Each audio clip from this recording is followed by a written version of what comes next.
Câmbio Fácil. A partir de agora, para trocar moeda nacional por estrangeira e vice-versa, não será mais preciso ir a uma casa de câmbio. A troca poderá ser feita em caixa automático. O Conselho Monetário Nacional autorizou as transações no valor de até $3.000. A medida visa facilitar o atendimento aos turistas, que deverão vir em maior número ao Brasil, influenciados pela Copa do Mundo e as Olimpíadas de 2016. Entre 2001 e 2010, o comércio brasileiro com a Venezuela pulou de $1 bilhão para $7,5 bilhões. É por isso que tem muita gente animada com a entrada daquele país no Mercosul. Há muito Brasil, Argentina e Uruguai aguardavam este novo parceiro. A Venezuela no Mercosul é o tema de hoje do Dossiê Diplomático.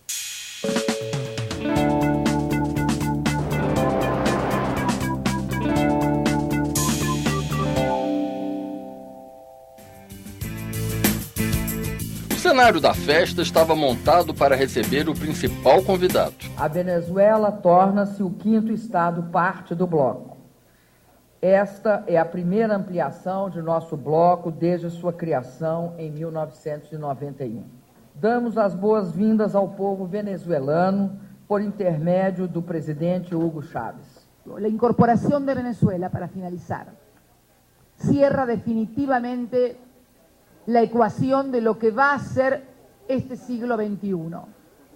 Energía, minerales, alimentos, ciencia y tecnología. Que fortalece un eje que va desde el Caribe hasta Tierra del Fuego y que articula las tres economías más importantes de Sudamérica: Venezuela, Brasil y Argentina. Esta posibilidad de unir estas tres economías y estos tres países también permiten articular y organizar a Sudamérica como una comunidad econômica, política, social.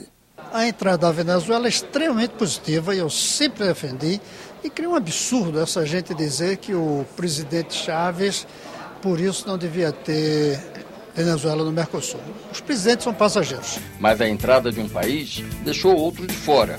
Onde deveriam ter 5 bandeiras, apenas 4 eram visíveis. Agora, a entrada da Venezuela de afogadilho sem aprovação do Paraguai, para mim, a causa espécie aos tratados internacionais. Inclusive, o tratado que trata dos tratados internacionais, ele não recomenda este tipo de prática. Eu prefiro atribuir ao impacto positivo econômico e comercial a entrada da Venezuela no Mercosul do que considerar os aspectos institucionais da forma como este país entrou no bloco. Por paradoxal que pareça, o Paraguai é o grande beneficiado, porque a sociedade paraguaia, a economia do Paraguai, precisa dessa integração. Nossa perspectiva é que o Paraguai normalize sua situação institucional interna para que possa reaver seus direitos plenos no Mercosul. A Venezuela chega ao bloco com sede de negócios. Busca parceiros para a área agrícola, industrial e de turismo.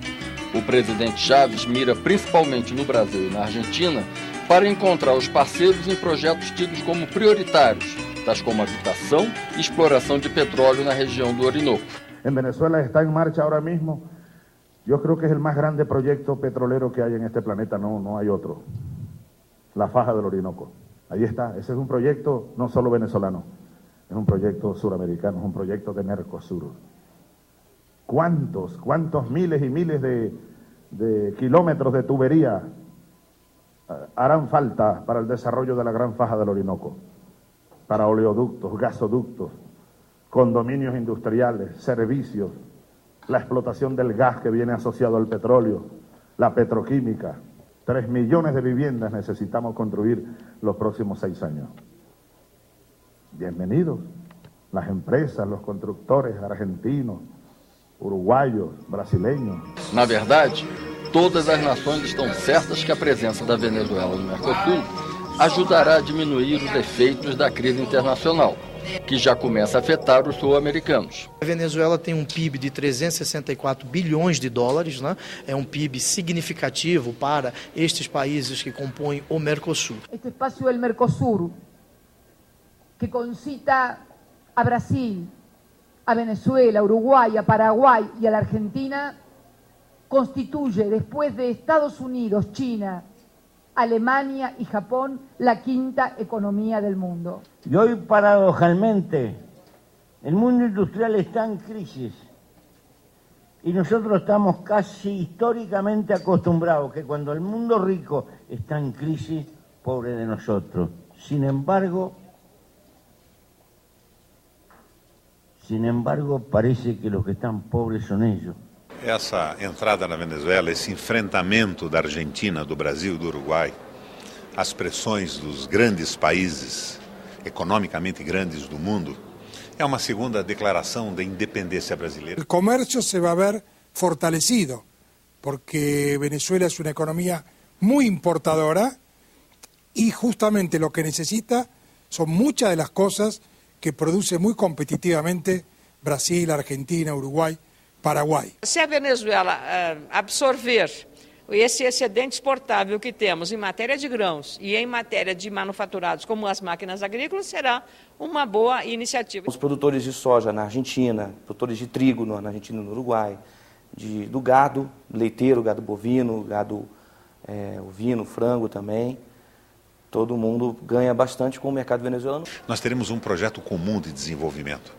Nada de imperialismo, nada de um país se sobrepondo aos outros, mas um projeto de crescimento industrial integrado da Venezuela, do Brasil, do Uruguai, da Argentina e, por paradoxal que pareça, do Paraguai. Economicamente, quem ganha muito é o Brasil, uma perspectiva do desenvolvimento da região norte e nordeste. Mas não é só na economia que as atenções estão centradas. O Uruguai reivindica uma integração mais preocupada com o social e menos com as grandes empresas. Se têm que sumar los trabajadores, los que andan en camisa, los que andan en alpargata, en alguna forma.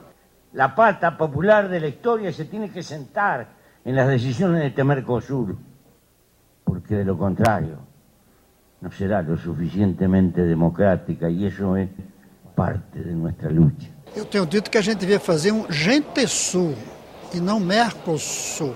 O cidadão do Mercosul não existe. Mercosul tem vendedor e comprador, não tem cidadão. E o presidente do Uruguai está vindo na direção certa. Se do lado executivo está tudo muito bem resolvido entre os 4 presidentes do bloco, do lado parlamentar ainda há muita coisa por fazer. A entrada da Venezuela altera a composição do parlamento do Mercosul.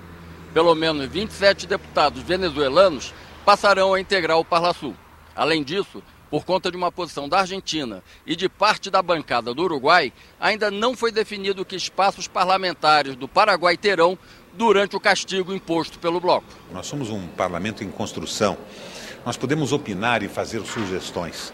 E a bancada da Venezuela vai enriquecer. Agora, para mim, é fundamental que não se retire a participação da bancada do Paraguai do Mercosul. Refugiados angolanos e liberianos residentes no Brasil poderão voltar a seus países. Atualmente, o Brasil abriga 4.500 refugiados. Desse total, 37% são de Angola e 6% da Libéria. O retorno à África é voluntário e está sendo organizado pelo Alto Comissariado das Nações Unidas para Refugiados. E mesmo o Brasil já apresentando taxas de emprego não tão atrativas, tem aumentado o volume de estrangeiros que procuram o Brasil para trabalhar ou viver. E nem todos conseguem entrar. Ano a ano tem crescido o número de estrangeiros barrados na porta de entrada do Brasil. Em 2009, a Polícia Federal impediu a entrada de quase 2.000 estrangeiros nas fronteiras brasileiras. Esse número subiu para mais de 10 mil pessoas no ano passado, um aumento de mais de 400%. Ano a ano a gente percebe que existe mais pessoas que procuram o Brasil para diversas finalidades. O Brasil está crescendo, né? Um país que tem se destacado no cenário internacional, num ambiente de crise, né, onde os países que tradicionalmente recebem imigrantes estão passando por um momento de dificuldade Então o Brasil tem se destacado nesse cenário e as migrações, de uma maneira geral, têm aumentado. É um número ainda, proporcionalmente ao número de estrangeiros que tentam ingressar, um número muito pequeno. Os rechaços são de estrangeiros que pretendem entrar no Brasil para fazer turismo e que a finalidade não é essa. Eles estão entrando para trabalho. Os paraguaios lideraram a lista de pessoas não admitidas no Brasil entre 2009 e 2010. Os paraguaios, a gente detecta muitas vezes, na entrevista que é realizada no controle migratório, que a finalidade da viagem não corresponde àquela que muitas vezes é alegada. Se percebe que ele procura entrar no Brasil mais para aqui fincar raízes, permanecer ou para trabalho. Nós editamos um folder instruindo aos nacionais do Mercosul ampliado como requerer a regularidade de sua situação jurídica de estada no país. Também os norte-americanos são barrados por falta de informação. Muitas vezes eles não são bem orientados na origem e acabam vindo sem o visto que é necessário. Ou muitas vezes eles têm o visto, mas o visto está vencido e eles não se dão conta. Isso é percebido aqui no Brasil e sem o visto ou com o visto vencido eles realmente não podem entrar no território nacional. Os Estados Unidos impõem visto de turismo para o Brasil. Nós também. No ano passado, filipinos e chineses foram os cidadãos mais impedidos de entrar no Brasil. Aí eles adentram no Brasil, principalmente pelo Paraguai, sem portar visto. Descobrimos uma nova rota também, passando pelo Equador. O delegado ainda explica que o controle nas fronteiras aumentou. Intensificou nos últimos anos a nossa presença nos principais pontos de controle migratório e nós temos condição de, inclusive, já no momento da inspeção, verificar outros bancos de dados, fazer consultas aos sistemas já mantidos na polícia. E, eventualmente, se houver alguma restrição em relação àquela pessoa, a gente já tem condição de identificar e adotar a medida cabível. A quantidade de estrangeiros autorizados a trabalhar no Brasil também aumentou. De quase 44 mil em 2008, subiu para pouco mais de 69 mil em 2011. Outro número que cresceu foi o de pessoas que vieram morar, de quase 350 em 2008 para mais de 1.400 no ano passado. O Brasil vinha perdendo seus talentos para o exterior. Mas, finalmente, a gente tem começado a ganhar atratividade. Houve uma mudança, né? Hoje nós estamos sendo procurados por profissionais bastante qualificados e capacitados. E, inclusive, os brasileiros que estavam vivendo no exterior estão retornando ao Brasil. Nesse momento, a gente pode dizer que se inverteu a lógica e o Brasil passou a ser um polo de atração. Apesar do aumento, o número total de imigrantes estrangeiros no país não preocupa. Estamos chegando ao número de 1.600.000, né? Mas se considerarmos que em dezembro de 2010 não dava 900 mil, para 1.600.000 o pulo foi muito grande. Se comparamos esse total com a população brasileira, temos um índice inferior a 1%. Coisa que é um índice bastante baixo, nada preocupante. Essa mão de obra é muito qualificada, é interessante, é bem-vinda, mas perto do volume geral de trabalhadores do Brasil, ela ainda é muito pequena. Em 2011, só para você ter uma ideia, foram apenas 70 mil vistos de trabalho autorizados.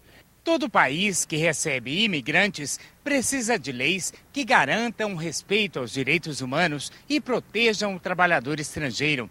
Mas, de acordo com especialistas, a legislação brasileira não está adequada. O Brasil não tem uma política nacional de imigração expressa. A lei chamada Estatuto do Estrangeiro é extremamente defasada, antiga, superada. Ela foi feita em 1980, em período militar. Porque essa legislação não foi uma legislação democrática, né? Nós temos um projeto que tramita no Congresso e que, inclusive, está de acordo com a Constituição. Nós pretendemos um respeito crescente e ampliado dos direitos básicos desse estrangeiro. O artigo 5º já começa dizendo que, independente da nacionalidade, se brasileiro ou estrangeiro, todos são iguais. E um alerta: a imigração ilegal representa perigo para o país e para o imigrante.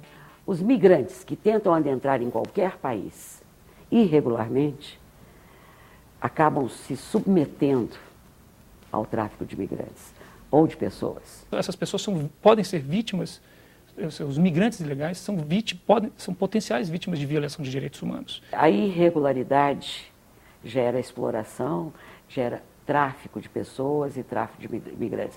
A crise europeia vista pelos italianos. No próximo bloco, uma entrevista com o presidente da Associação Parlamentar Itália-Brasil. A gente volta já já.